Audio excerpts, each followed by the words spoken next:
प्रभास पाटन, जहां सोमनाथ मंदिर अवस्थित है, यह भारत के प्राचीन तीर्थ स्थानों में से एक है।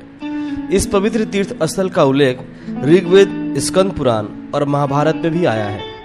वेदकालीन रुद्र को प्रभास में भैरव कहा जाने लगा। सोमनाथ के दर्शन मात्र से ही मनुष्य सभी पापों से मुक्त हो जाता है और अभीष्ट फल प्राप्त करके मरने पर स्वर्ग में जाता है। आइए जानते हैं सोमनाथ के धार्मिक पृष्ठभूमि के बारे में। कहा जाता है कि सोमनाथ मंदिर जगत की उत्पत्ति जितना पुराना है। पुराणों के अनुसार दक्ष प्रजापति की 27 कन्याएं थी और सभी का विवाह चंद्र के साथ हुआ था। रोहिणी सभी बहनों में सुंदर थी और चंद्र के उसके प्रति विशेष आसक्ति थी। यह जानकर शेष सभी बहनों को बड़ी ईर्ष्या हुई और उन्होंने इसकी शिकायत अपने पिता दक्ष से की। उनके पिता ने चंद्र को समझाया, किंतु चंद्र ने उनकी एक न सुनी। इस पर क्रुद्ध होकर दक्ष प्रजापति ने चंद्र को राज यक्षमा से पीड़ित होने का शाप दे दिया। फलस्वरूप चंद्र की शक्ति दिन प्रतिदिन क्षीण होती गई। यह देख सब देवताओं ने मिलकर चंद्र को दिए गए शाप वापस लेने के लिए ब्रह्मा से अनुरोध किया। ब्रह्मा ने कहा कि मैं दक्ष का दिया हुआ शाप तो वापस नहीं ले सकता, लेकिन शाप मुक्ति का उपाय बता सकता हूँ। उन्होंने चंद्र से कहा कि वह प्रभास क्षेत्र में जाए और शिवलिंग की प्रतिष्ठा कर तपस्या करे। प्रभास में चंद्रमा ने शिव के काल भैरव रूप की बड़ी लगन के साथ तपस्या की और जब शिव प्रसन्न हुए तो चंद्रमा ने वर मांगा कि वे अपने भक्त चंद्रमा के नाम से विख्यात हो। इसलिए वे सोमनाथ कहलाए और बाद में सभी चंद्रमाओं के कुल देवता के रूप में प्रसिद्ध हुए। समुद्र के किनारे यह भव्य मंदिर है और मंदिर से लगा हुआ समुद्री रेत भरा किनारा है। इस भव्य मंदिर के 3 मुख्य भाग हैं। बाहर की ओर 2 निची छत वाले मंडप है, जिनकी छत पर विशेष शिल्पकला है। इसके नीचे हजारों यात्री भ्रमण करते हैं। दोनों मंडप के पश्चात एक 7 मंजिल वाला मंदिर है, जहां सोमनाथ शिव का विशाल लिंग स्थापित है।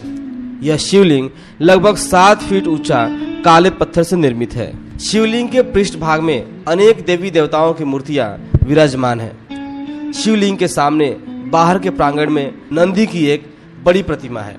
मंदिर का बाहरी रूप अति सुंदर एवं मन मोह लेने वाला है। यात्री घंटों इसका एवं समुद्र का अवलोकन करके धन्य हो जाते हैं। मुख्य मंदिर के पास ही महादेव मंदिर स्थित है, जिसे महारानी अहिल्याबाई ने बनवाया था। इसमें स्थापित शिवलिंग अहिलेश्वर महादेव कहलाता है। इसके चारों ओर पार्वती, लक्ष्मी, सरस्वती आदि मूर्तियां स्थापित है। शिवलिंग के समक्ष नंदी की एक प्रतिमा विराजमान है। मंदिर के द्वार पर अघोर लिंग की मूर्ति अवस्थित है।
Shut up, you pagals! हम पागल नहीं है, हमारा दिमाग खराब है।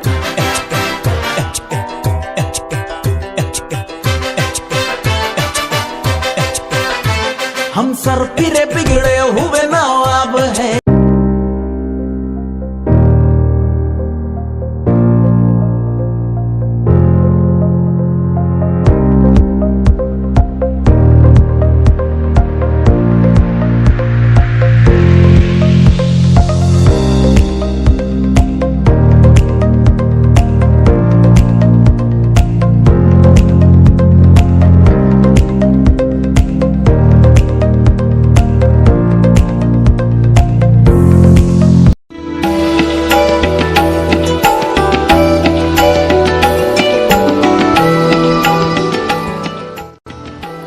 हेलो दोस्तों, आज हम बात करेंगे दीव में आए हुए गंगेश्वर महादेव मंदिर के बारे में।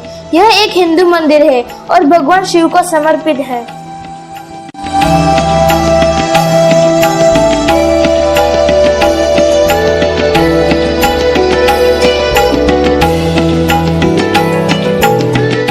दीव से महज 3 किलोमीटर दूर सुदाम गांव के समुद्र तट पर यह मंदिर आया हुआ है। यह एक समुद्र की चट्टान से बनी हुई गुफा है।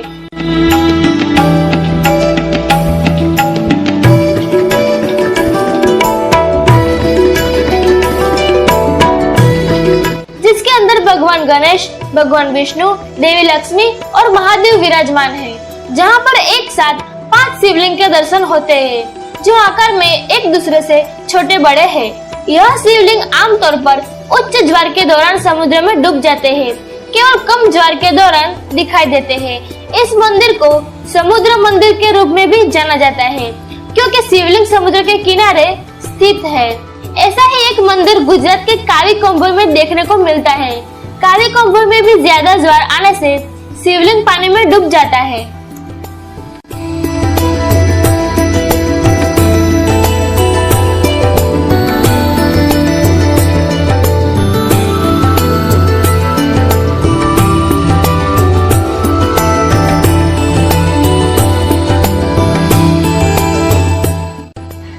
जानते हैं गंगेश्वर महादेव मंदिर के इतिहास के बारे में। ऐसा कहा जाता है कि यह मंदिर 5000 सालों से भी पुराना है। महाभारत के काल में 5 पांडवों ने वनवास के दौरान शिव जी की पूजा करने के लिए पांडवों ने इस शिवलिंग की स्थापना की थी, जब वे भगवान शिव की तपस्या कर रहे थे। इस मंदिर को सिसोर मंदिर के नाम से भी जाना जाता है। पांडव एक ऐसे स्थान की तलाश में थे जहां वे अपना भोजन करने से पहले शिव की पूजा कर सके। उन्होंने इस स्थान को पाया और अपने व्यक्तिगत आकार के आधार पर 5 शिवलिंग स्थापित किए। बिंब की विशाल काया को देखते हुए ऐसा लगता है कि उन्होंने सबसे बड़ा वाला शिवलिंग स्थापित किया होगा। गंगेश्वर नाम गंगा और ईश्वर से लिया गया है, क्योंकि जब गंगा मैया स्वर्ग से पृथ्वी पर उतर रही थी, तब वह भगवान शिव ही थे, जिन्होंने अपने चरम वर्तमान से ग्रह को बचाने के लिए अपने जटा में जल धारण किया था। इसीलिए भगवान शिव को गंगाधर या गंगेश्वर के रूप में भी जाना जाता है। इस मंदिर के आसपास की शांति आपके दिल को असंख्य भावनाओं से भर देगी और आपको सकारात्मकता और आध्यात्मिकता के भार के साथ छोड़ देगी। यदि आप कभी दिव्य यात्रा की योजना बनाते हैं, तो सुनिश्चित करें कि आप इसकी सुंदरता के लिए गंगेश्वर महादेव मंदिर जाएं। उपयोगी जानकारी। अगर आप यहाँ जाने का प्लान बना रहे हो, तो आप अक्टूबर से मई के बीच में जाएं, क्योंकि गर्मियों के सीजन में इस आइलैंड पर काफी मनमोहक नजारा देखने को मिलता है। डीयू आइलैंड पर आप सुबह 6 बजे से रात के 8 बजे तक घूम सकते हो। यहाँ का नजदीकी रेलवे स्टेशन देलवाड़ा है, जो डीयू से लगभग 12 किलोमीटर दूरी पर आया हुआ है। यहाँ का नजदीकी हवाई अड्डा डीयू हवाई अड्डा है। एड्रेस गंगेश्वर महादेव मंदिर, डीयू, गुजरात।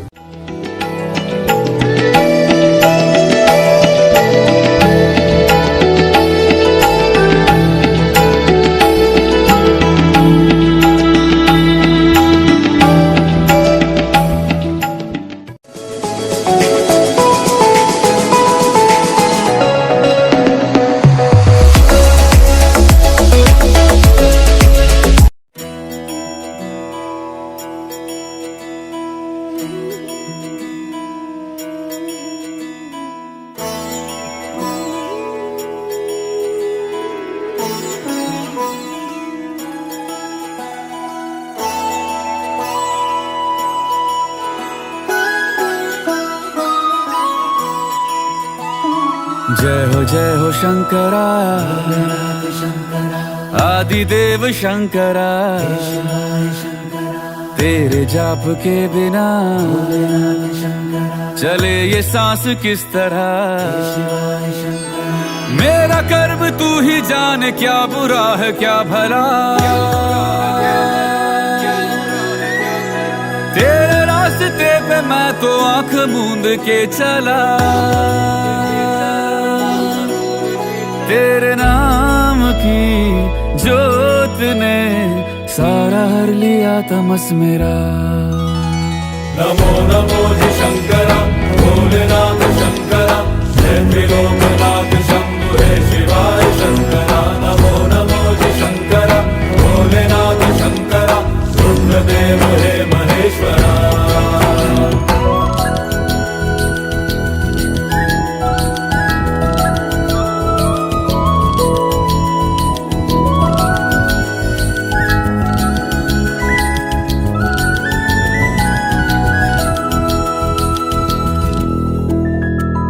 सृष्टि के जन्म से भी पहले तेरा वास था